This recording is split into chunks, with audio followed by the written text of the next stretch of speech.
ஆண்டவருடைய நாமம் மகிமைப்படுவதாக. கர்த்தருடைய வார்த்தைக்கு நேராக நாம் கடந்து செல்வோமாக. கர்த்தர் இந்த காலை நேரத்திலையும் நம்மோடு கூட பேசுவாராக.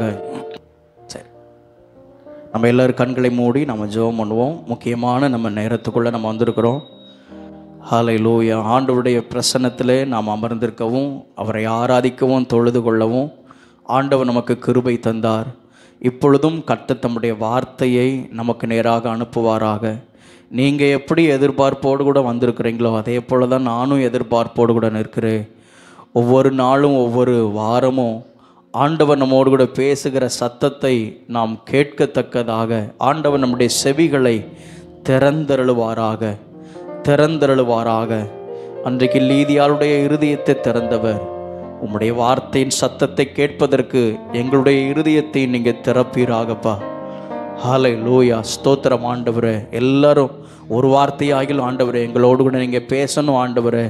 உம்முடைய வார்த்தைக்காக நாங்கள் காத்திருக்கிறோம் ஆண்டவரே. சபைக்கு வேண்டிய, எங்கள் குடும்பங்களுக்கு வேண்டிய, எங்கள் எதிர்காலத்திற்கு வேண்டிய ஆண்டவரே ஸ்தோத்திரம் ஆண்டவர்களுடைய தனிப்பட்ட ஆவிக்குரிய வாழ்க்கைக்கு தேவையான உம்முடைய வசனத்தை நீர் எங்களுக்கு அனுப்பி எங்களை உயிர்ப்பீங்க ஆண்டவரே. கர்த்தாவே உமக்கு ஸ்தோத்திரம். அடியேனை மறைத்து நீங்கள் வெளிப்படுவீராக. கிருபை சூழ்ந்து கொள்ளட்டும். உம்முடைய மகிமையின் மேகத்துக்குள்ளே நாங்கள் நுழைகிறோம் இயேசுவின் நாமத்தில் பிதாவே. ஆமேன், ஆமேன். ஹல்லேலூயா, ஹல்லேலூயா. எரேமியா தீர்க்கதரிசன புஸ்தகம் 32வது அதிகாரம் 27வது வசனம். ஒருவர் சத்தமாய் வாசியுங்கள்.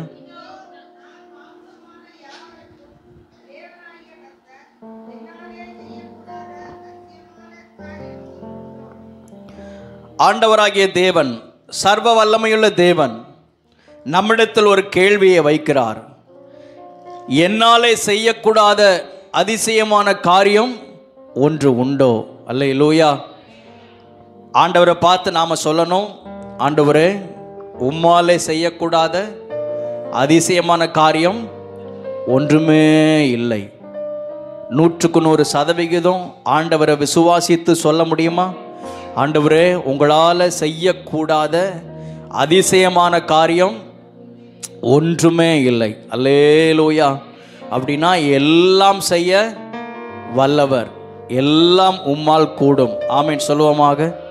ஆமேன், ஹல்லேலூயா. யாத்ராகமத்தின் புஸ்தகம் 34வது அதிகாரம் அதில் 10வது வசனத்தில் ஆண்டவராகிய தேவன் மோசையை பார்த்து இப்படி சொல்லுகிறார், இதோ நான் ஒரு உடன்படிக்கை பண்ணுகிறேன். ஒருத்தங்க வாசிங்க. இதோ நான் ஒரு உடன்படிக்கையை பண்ணுகிறேன்.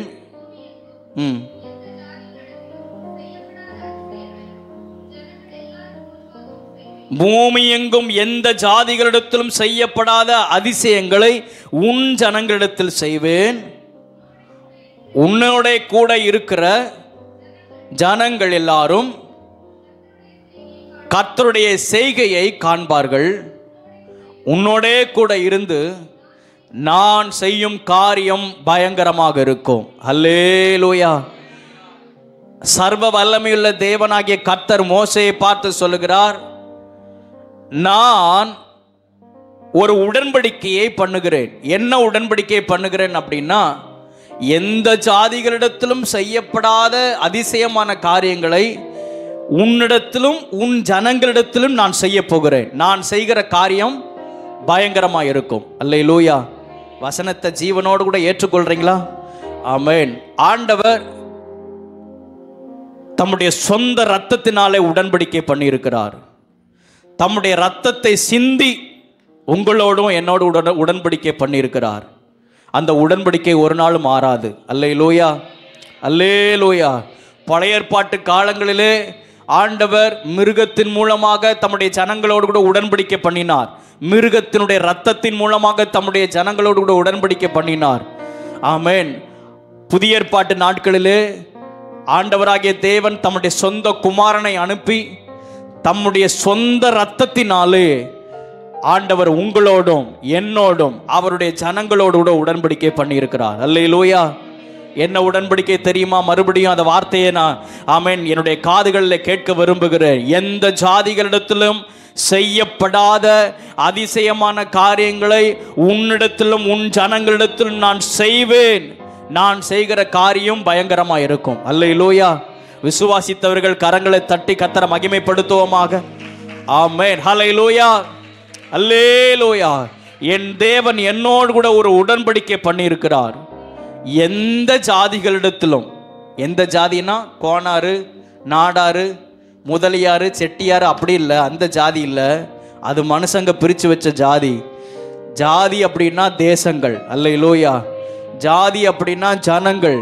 எந்த ஜனங்களிடத்திலும், எந்த புறஜாதியாரிடத்திலும், எப்படிப்பட்டதான மக்களிடத்திலும் செய்யப்படாதிருக்கிற அதிசயமான காரியங்களை என் ஜனங்களிடத்தில் நான் செய்வேன். அல்லேலூயா, அல்லேலூயா. ஆமென். இந்த வார்த்தையெல்லாம் தியானித்து, இந்த வார்த்தையை நான் குறித்து வைக்கும் பொழுது நான் அப்படிதான், நான் ஜெபித்து தான் இந்த இடத்துல இந்த பிரசங்கத்தை ஆயத்தம் பண்ணினேன். ஆண்டவரே, இந்த ஊரில், இந்த கிராமத்தில், இந்த பட்டணத்தில் எந்த ஜனங்களிடத்திலும் செய்யப்படாத அதிசயமான காரியத்தை என் ஜனங்களிடத்தில் நீர் செய்ய வேண்டும். ஆமென். ஹல்லேலூயா.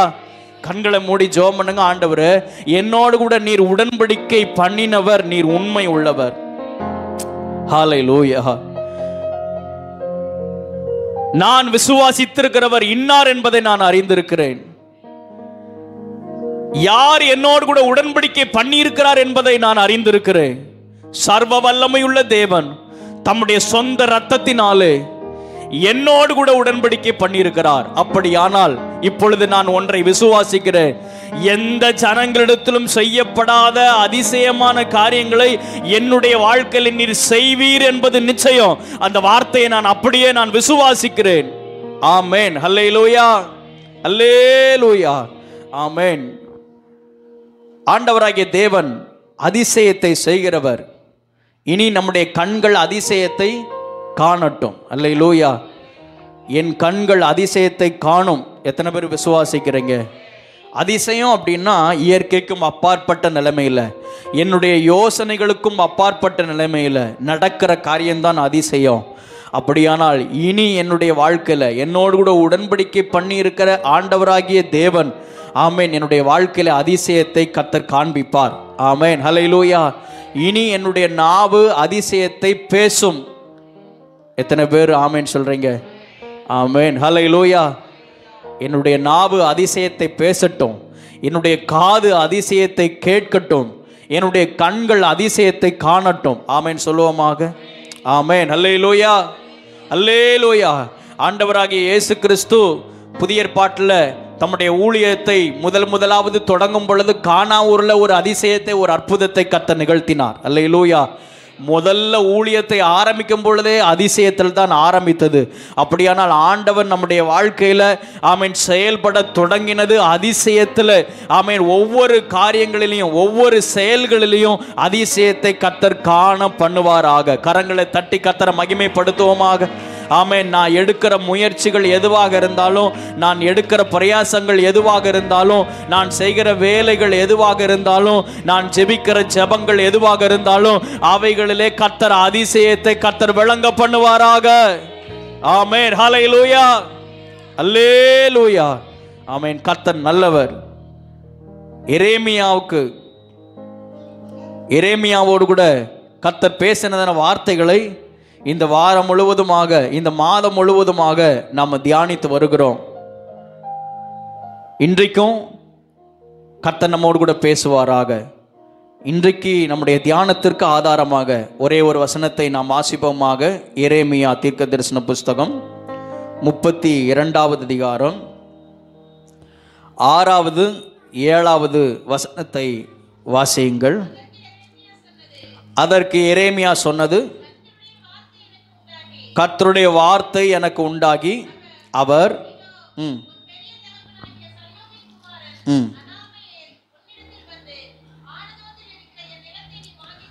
ஆனதோத்தில் இருக்கிற என் நிலத்தை நீ வாங்கிக்கொள், அதை கொள்ளுகிறதற்கு உனக்கே மீட்கும் அதிகாரம் அடுத்ததென்று சொல்லுவான் என்று உரைத்தார். அல்லேலூயா. இன்றைக்கு செய்திக்கான ஆதாரமான வார்த்தை என்ன அப்படின்னா, ஆனதோத்தில் இருக்கிறதான என் நிலத்தை நீ வாங்கிக்கொள். அல்லேலூயா. எரேமியாவினிடத்தில் ஆண்டவர் பேசுகிறார். ஆனதோத்தில் இருக்கிறதான உன் நிலத்தை, ஆனதோத்தில் இருக்கிறதான என் நிலத்தை நீ வாங்கிக்கொள் என்று உன்னுடைய பெரியப்பா முறையான அனாமையல் உன்னிடத்தில் வந்து சொல்லுவான் என்று கர்த்தர் எரேமியாவோடு கூட பேசினார். அல்லேலூயா. மறுபடியும் சொல்கிறேன். ஆமென். இந்த வார்த்தை என்ன அப்படி என்ன எனக்கு ஆசீர்வதிக்க போகிறது? ஆனால் கர்த்தருடைய வார்த்தை வரும் பொழுது அதை அப்படியே நாம் ஏற்றுக்கொள்வோமாக. ஆண்டவர் எரேமியாவிடத்தில் சொன்னார், இந்த ஆனதோத்தில் இருக்கிறதான இந்த நிலத்தை நீ வாங்கிக்கொள்.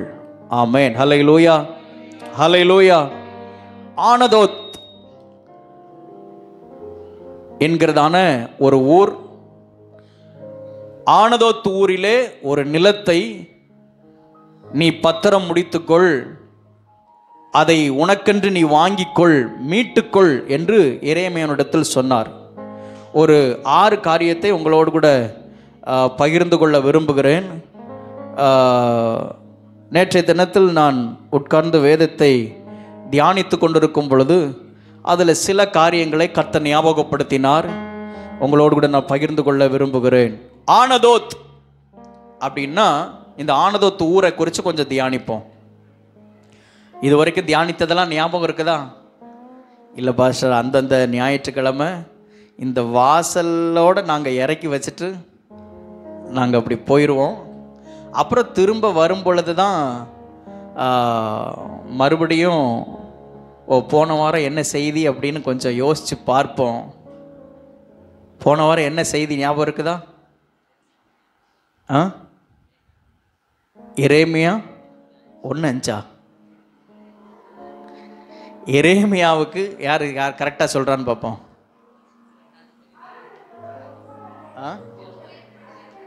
சொல்கிறது சத்தமாக சொல்லிடு.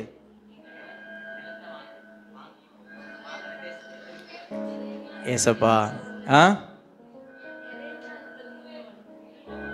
33:1 என்ன வசனம்?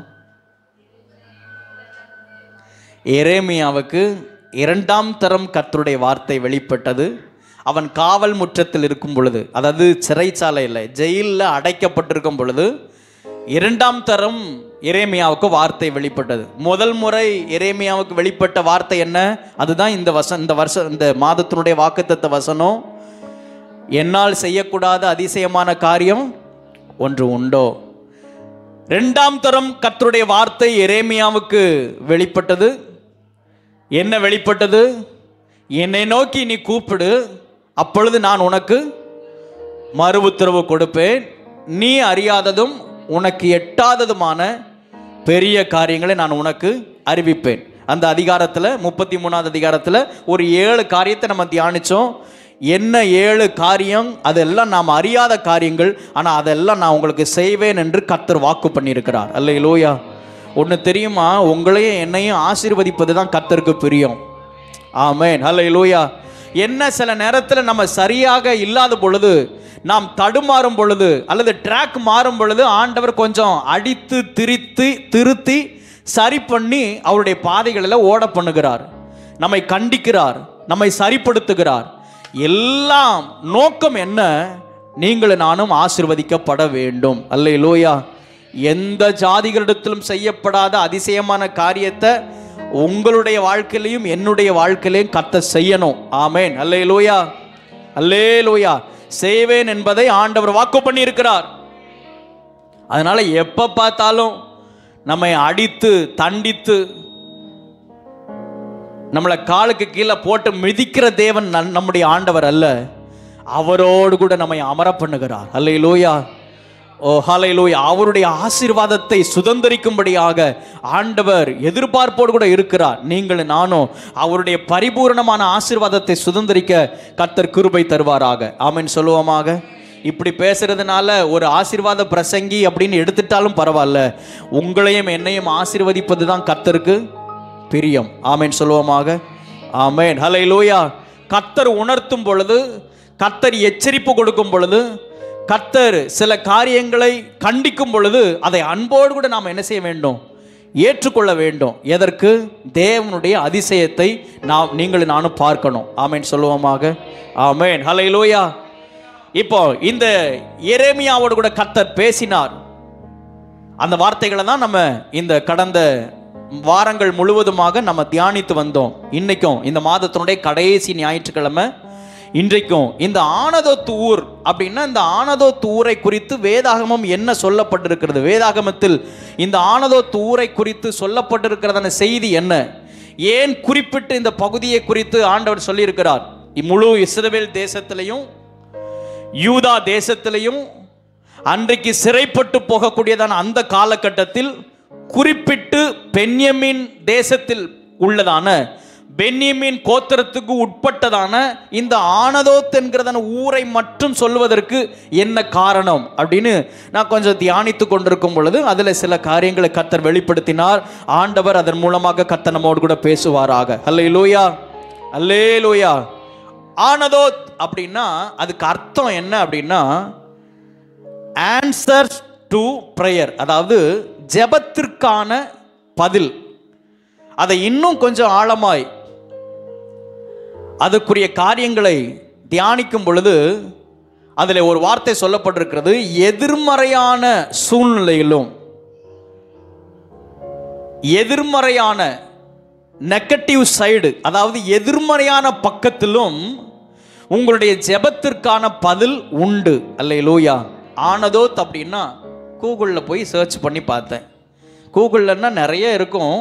வேதாகமத்தில் தொடர்பு கொண்டதான, வசனத்தோடு தொடர்பு கொண்டதான சில வசனங்களெல்லாம் வைத்து அதை பார்க்கும் பொழுது அதற்கு அர்த்தம் இப்படி சொல்லப்பட்டிருக்கிறது, எதிர்மறையான சூழ்நிலையிலும் ஜெபத்திற்கான பதில், அதுதான் ஆனதோத் என்கிற ஊருக்கு அர்த்தம். அல்லேலூயா. ஒவ்வொன்றுத்துக்கும் அர்த்தம் இருக்குது. வேதாகமத்தில் சொல்லப்பட்டிருக்கிற எந்த பெயருக்கும் அர்த்தம் உண்டு. அர்த்தம் இல்லாமல் எதுவும் சொல்லப்படவில்லை. ஆகையினாலே இதில் சொல்லப்பட்டிருக்கிறது, எதிர்மறையான சூழ்நிலையிலும். அன்றைக்கு எரேமியாவுக்கு ஆண்டவருடைய வார்த்தை வெளிப்படும் பொழுதெல்லாம் எல்லாமே எதிர்மறையாகத்தான் இருந்தது. என்ன எதிர்மறையாக இருந்தது?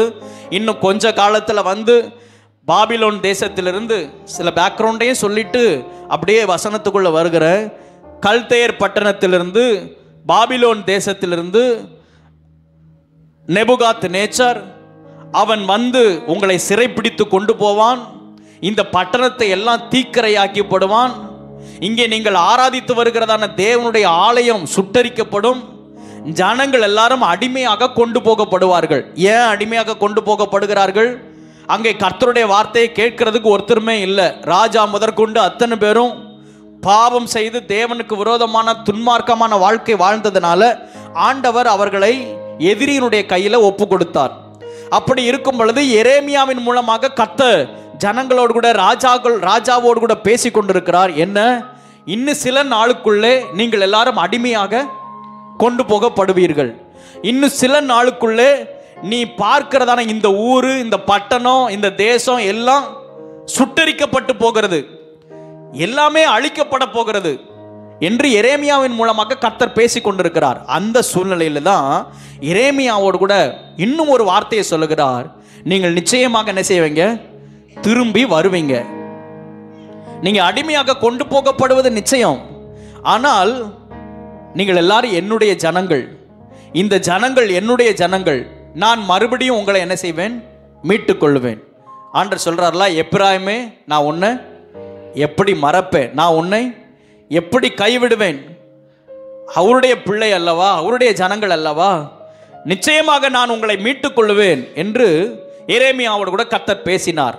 நான் மீட்டுக் கொள்வேன் என்பதற்கு அடையாளமாகத்தான் ஆண்டவர் அந்த எரேமியா இருந்ததான அந்த ஆனதோத் ஊர்ல ஒரு இடத்தை வாங்கும்படியாக ஆண்டவர் சொன்னார்.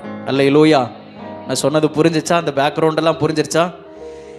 அதாவது எரேமியாவின் மூலமாகத்தான் கர்த்தர் பேசிட்டே இருக்கிறாரு. இதெல்லாம் ஒரு நாள்ல எல்லாம் காலியாயிரும், நீ பார்க்கிறது இந்த தேசம் எல்லாம் சுட்டரிக்கப்பட்டு போயிடும், நீயும் அடிமையாக கொண்டு போகப்படுவாய்.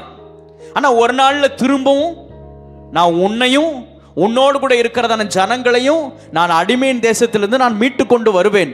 அதற்கு ஒரு அடையாளத்தை நான் உனக்கு காண்பிப்பேன். அதற்கு அடையாளம் தான் இந்த ஊர்ல இருக்கிறதான இந்த நிலத்தை நீ என்ன செய்க்கோ, நீ வாங்கிக்கொள். அல்லேலூயா. அப்படி எரேமியா ஆண்டவருடைய வார்த்தைக்கு கீழ்ப்படிந்து அந்த இடத்தை, அந்த நிலத்தை 17 சேக்கல் வெள்ளி கொடுத்து அவன் அந்த இடத்தை என்ன செய்யறான்? வாங்கி கொள்ளுகிறான்.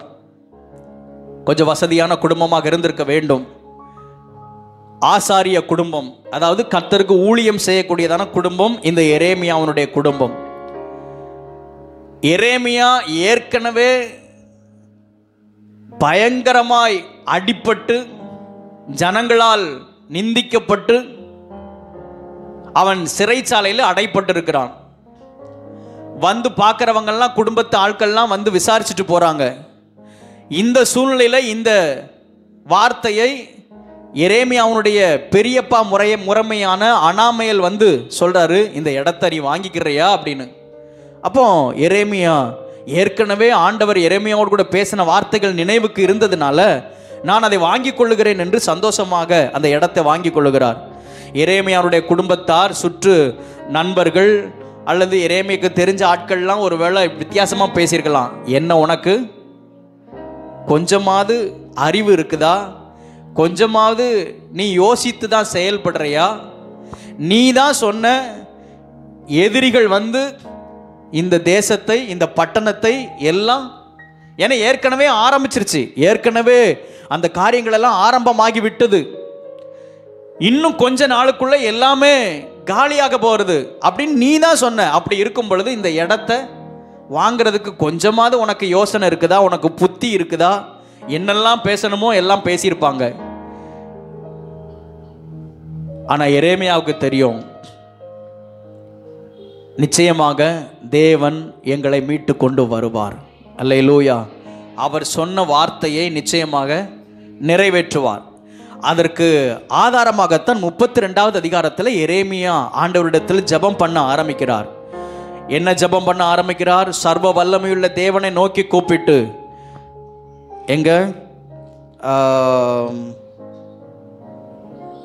17வது வசனத்திலிருந்து, கர்த்தராகிய ஆண்டவரே, இதோ தேவரீர் உம்முடைய மகாபலத்தினாலும் நீட்டப்பட்ட உம்முடைய புயத்தினாலும் வானத்தையும் பூமியையும் உண்டாக்கினீர். உம்மாலே செய்யக்கூடாத அதிசயமான காரியம் ஒன்றுமில்லை. கீழே உள்ள வசனங்கள்லாம் வாசிக்கிறதுக்கு எனக்கு ஆசையாகத்தான் இருக்குது. ஏன்னா எரேமியா பண்ணினதான ஜெபம். நீங்கள் அதை வீட்டில் போய் வாசிச்சு பாருங்க. 18வது வசனம், 19, 20, 21, 22, 23, 24, 25 இந்த வசனங்களெல்லாம் வாசித்து பார்க்கும் பொழுது எரேமியா ஊக்கமாய் கருத்தாய் ஒரு காரியத்துக்காக ஜெபம் பண்ணுகிறார். ஆண்டவரே, உம்மால செய்யக்கூடாத அதிசயமான காரியம் ஒன்றுமில்லப்பா, நிச்சயமாக உம்முடைய வார்த்தையை நீங்க நிறைவேற்றுவீங்க அப்படின்னு அவன் ஜெபம் பண்ணி கொண்டிருக்கும் பொழுதுதான் ஆண்டவர் அந்த ஜெபத்திற்கு பதிலாக ஒரு வார்த்தையை திரும்ப தருகிறார். என்னால செய்யக்கூடாத அதிசயமான காரியம் ஒன்று உண்டோ என்று 32வது அதிகாரத்தில் ஆண்டவர் பேசுறார். திரும்பவும், ஏன்னா இன்னும் சில ஆட்கள்லாம் வந்து குழப்பியிருப்பாங்க, இன்னும் சில ஆட்கள்லாம் வந்து நிந்திச்சிருப்பாங்க, இன்னும் சில ஆட்கள்லாம் வந்து ஏளனமாக பேசியிருப்பாங்க.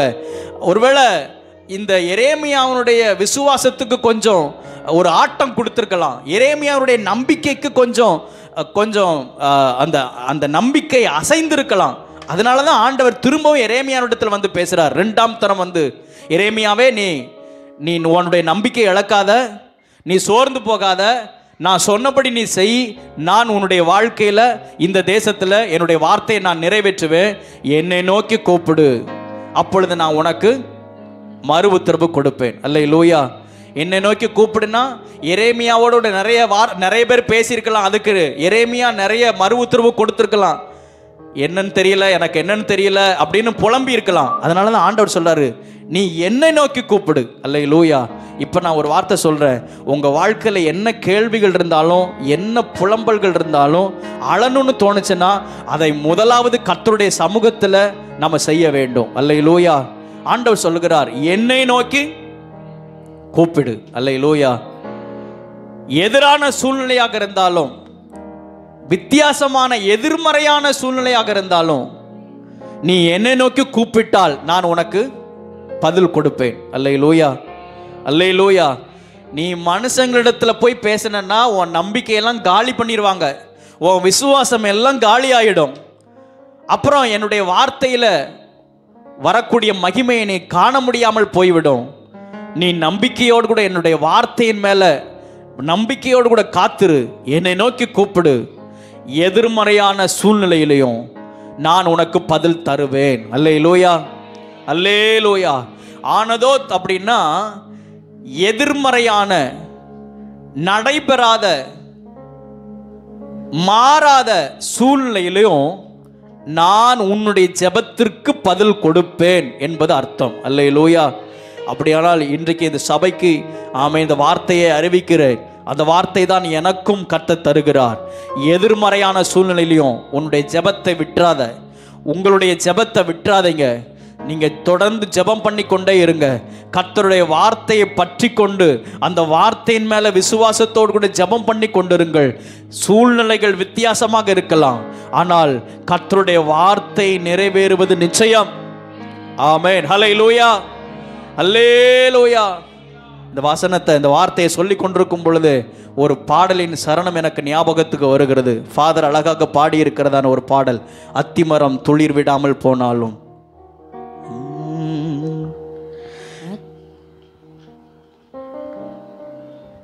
மைனரா, சி மைனர்.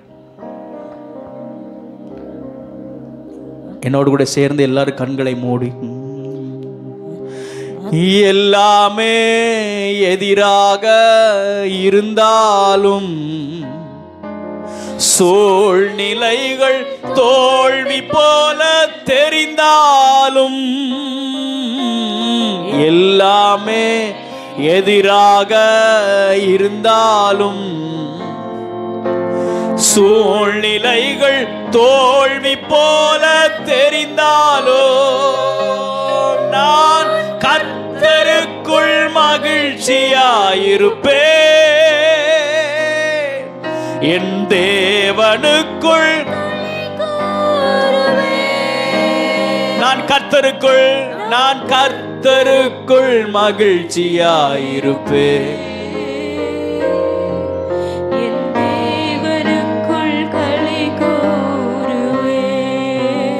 அத்திமரம் துளிர் விடாமல் போனாலும், திராட்சை செடி பலன் கொடாமல், அத்திமரம் துளிர் விடாமல் போனாலும், ஜெபத்தோடு கூட நீங்க போகிற பாதையை கர்த்தர் அறிந்திருக்கிறார். உங்களுடைய ஜெபத்தை கர்த்தர் கேட்கிறார். உங்க கண்ணீரை எல்லாம் ஆண்டவர் காண்கிறார். நீங்க தனியா, யாருமே இல்லாத இடத்துல தனியா புலம்பினதான புலம்பல்களை அவர் அறிகிறார். அந்த சூழ்நிலையிலையும் என் தேவனுக்குள் களி கூறுவே. ஒரு மாற்றமும் பார்க்க முடியலையே, ஒரு மாற்றமும் காண முடியலையே, எல்லாமே எனக்கு எதிராகத்தானே இருக்கிறது, என்னுடைய சூழ்நிலைகள் எல்லாம் எனக்கு எதிராகத்தானே இருக்கிறது. ஆண்டவர் இந்த காலை நேரத்தில் நம்மோடு கூட பேசுகிறார். ஆனதோத்து, உன்னுடைய ஜெபத்திற்கு பதில் உண்டு. எதிரான சூழ்நிலையாக இருந்தாலும், எதிர்மறையான காரியமாக இருந்தாலும், உன்னை சுற்றிலும் எல்லாமே எதிர்மறை, ஆனால் உன் ஜெபத்திற்கு பதில் உண்டு. என்னுடைய வார்த்தை உன்னுடைய வாழ்க்கையில நிறைவேறும் என்பதை கர்த்தர் எரேமியாவுக்கு வெளிப்பட்டது போல இன்றைக்கு உங்களுக்கும் எனக்கும் கர்த்தர் அறிவிக்கிறார். ஹல்லேலூயா. கர்த்தருடைய வார்த்தையில விசுவாசம் உள்ளவர்கள் கரங்களை தட்டி கர்த்தரை மகிமைப்படுத்துவோமாக. ஆமென். ஹல்லேலூயா. எல்லாமே எதிராக இருந்தாலும், மெடிக்கல் ரிப்போர்ட் எல்லாமே வித்தியாசமாக இருந்தாலும், ஆண்டவர் சொல்லுகிற வார்த்தையில நடக்குமா நடக்காதா என்கிறதான சந்தேகம் இருந்தாலும், ஆமென், இன்றைக்கு இந்த காலை நேரத்தில் நான் ஒன்றை ஆழமாக விசுவாசிக்கிறேன், என்னுடைய ஜெபத்திற்கு பதில் உண்டு. ஆமென். ஹல்லேலூயா. அதனாலதான் ஆண்டவர் இந்த எரேமியாவோட சம்பந்தப்படுத்தி இந்த ஆனதத்தோடு பேசி கொண்டிருக்கிறார். என்னை நோக்கி கூப்பிடு, நான் உனக்கு மறு உத்தரவு கொடுப்பேன். அல்லேலூயா, அல்லேலூயா.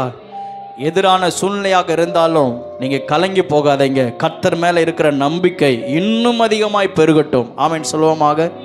ஆமென். ஹல்லேலூயா. இரண்டாவது, இந்த ஆனதோத் பென்யமீன் கோத்திரத்திற்கு உட்பட்டதான ஒரு சின்ன ஊர். இது லேவியர்கள் இருக்கிறதான ஒரு பட்டணமாகவும் தேசமாகவும் இருந்தது. யோசுவா 21வது அதிகாரத்தில் லேவியர்கள் அத்தனை பேரும் வந்து யோசுவாவினிடத்தில் வந்து முறையிடுகிறார்கள். இப்படி கேட்கிறார்கள், மோசே ஏற்கனவே எங்களுக்கு சொல்லியிருக்கிறார், வாக்கு பண்ணியிருக்கிறார். என்ன வாக்கு பண்ணியிருக்கிறார்னா, உங்களுக்கும் ஒரு சுதந்திரம் உண்டு, உங்களுக்கும் இந்த தேசத்தில் குடியிருப்பதற்கு நான் ஒரு இடத்தை தருவேன், நிலத்தை தருவேன் என்று ஏற்கனவே மோசே எங்களிடத்தில் சொல்லியிருக்கிறாரு. ஆனால் இதுவரைக்கும் எங்களுக்கு கிடைக்கல.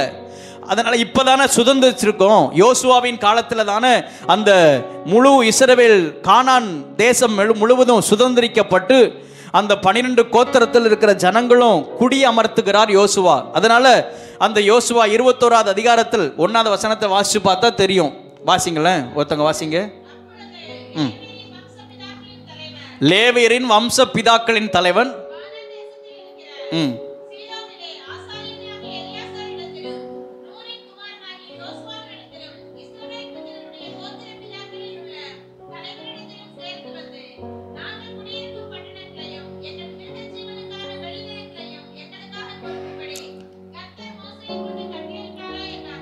நாங்கள் லேவியர்கள் தான், நாங்கள் ஆசாரிய ஊழியம் செய்கிறவர்கள் தான், நாங்கள் தனியாக தேவனால் பிரித்தெடுக்கப்பட்டதான கோத்திரம்தான். ஆனால் எங்களுக்கும் ஒரு இடம் வேண்டுமே, நாங்களும் குடியிருப்பதற்கு எங்களுக்கு ஒரு நிலம் வேண்டும், எங்களுடைய மிருக ஜீவன்கள்லாம் வாழ்வதற்கு பிழைப்பதற்கு ஒரு நிலம் வேண்டும் என்று அவர்கள் முறையிடுகிறார்கள். அப்படி முறையிடும் பொழுது அன்றைக்கு யோசுவாவும் பிரதான ஆசாரியனும் அவர்கள் எல்லாரும் டிசைட் பண்ணி அந்த முழு இஸ்ரவேல் கோத்திரங்களிலும் இவர்கள் குடியிருப்பதற்கென்று சில பட்டணங்களை ஏற்படுத்துகிறார்கள். சில நகரங்களை லேவியர்கள் குடியிருப்பதற்கு தேசம் முழுவதுமாக சில பட்டணங்களை குடியமர்த்துகிறார்கள். வேதத்தை நன்றாக வாசித்தவங்களுக்கு தெரியும், வேதத்தினுடைய சரித்திரத்தை புரிஞ்சவங்களுக்கு தெரியும். ஆமென். அந்த கானான் தேசத்தில் இஸ்ரவேல் கோத்திரங்கள் குடியிருக்கிறதான அந்த ஜனங்கள் நடுவிலே குறிப்பிட்டு சில பட்டணங்கள், சில ஊர்களை இந்த லேவியர்கள் குடியிருக்கும்படியாக அவர்களுக்கு பிரித்து கொடுக்கப்படுகிறது. அப்படி பிரித்து கொடுக்கப்பட்டதிலே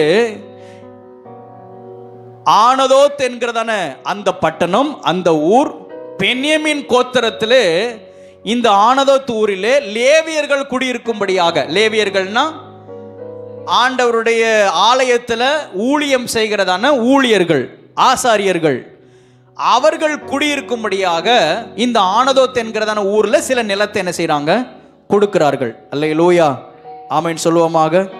ஆமென், அல்லேலூயா. அதில் சில பட்டணங்கள் உண்டு.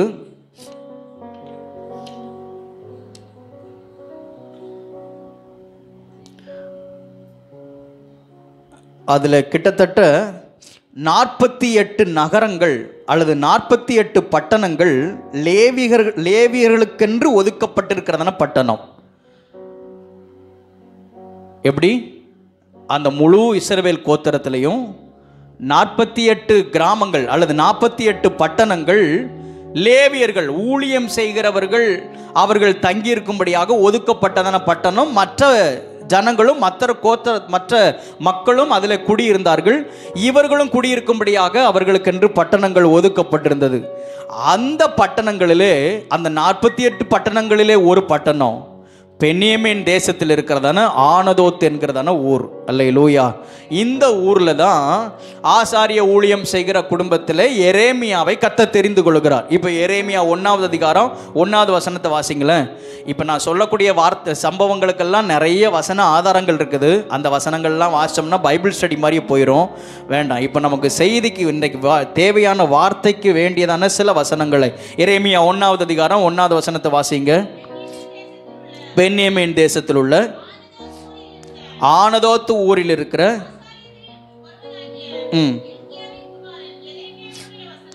ஆமென், ஹல்லேலூயா.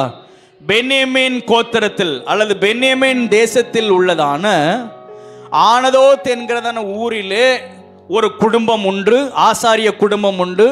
அந்த ஆசாரிய குடும்பத்தில் இல்கியாவின் மகனாகிய எரேமியாவுக்கு கர்த்தருடைய வார்த்தை வெளிப்பட்டது என்று நாம் பார்க்கிறோம். அல்லேலூயா. அப்படியானால் இந்த ஆனதோத் என்கிறதான இந்த ஊர் இது ஊழியர்களின் பட்டணமாக விளங்கினது. இது லேவியர்கள் தங்கி இருக்கிறதான, லேவியர்கள் அதிகம் தங்கி இருக்கிறதான ஒரு பட்டணமாக, ஒரு கிராமமாக, ஒரு ஊராக இந்த ஊர் விளங்கினது என்று நாம் வேதத்தின் மூலமாக நாம் அறிந்து கொள்ள முடியும். அப்படியானால் இந்த வசனத்தெல்லாம் தியானித்து கொண்டிருக்கும் பொழுது, ஆனதோத் என்கிறதான ஊர், அதை தியானித்து கொண்டிருக்கும் பொழுது எனக்குள் எழும்பினதான ஒரு ஜெபம் என்ன அப்படின்னா, ஆண்டவரே, இந்த ஊர், இந்த சபை, இது ஊழியர்கள் அதிகம் எழும்புகிற, ஊழியர்கள் அதிகம் தங்கி இருக்கிறதான ஒரு ஊராக மாறுவதாக. அல்லேலூயா, அல்லேலூயா. அச்சன்குளத்தை அல்லாம வெளியிலிருந்தும் அநேகர் வந்து கர்த்தரை ஆராதிக்க இந்த இடத்தை ஆண்டவர் கொடுத்திருக்கிறார். அச்சன்குளத்திலிருந்து அநேக ஊழியர்களை கர்த்தர் எழுப்பியிருக்கிறார். அல்லேலூயா. ஆரம்ப நாட்கள்ல ஒரு குடும்பத்துக்கு ஒருத்தராவது ஊழியத்துக்கு எழும்பி இருக்கிறார்கள். இந்த சபையினுடைய சரித்திரத்தை சொல்றேன்.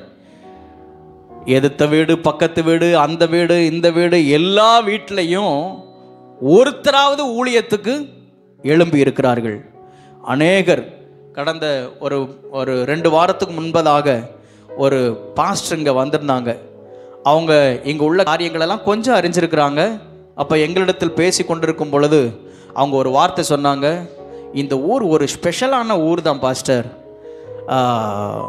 இத்தனை ஊழியர்கள் இந்த ஊர்லேருந்து, இந்த சின்ன ஊர்லேருந்து எழும்புறாங்க அப்படின்னா இது ஒரு சாதாரணமான ஒரு ஊர் அல்ல.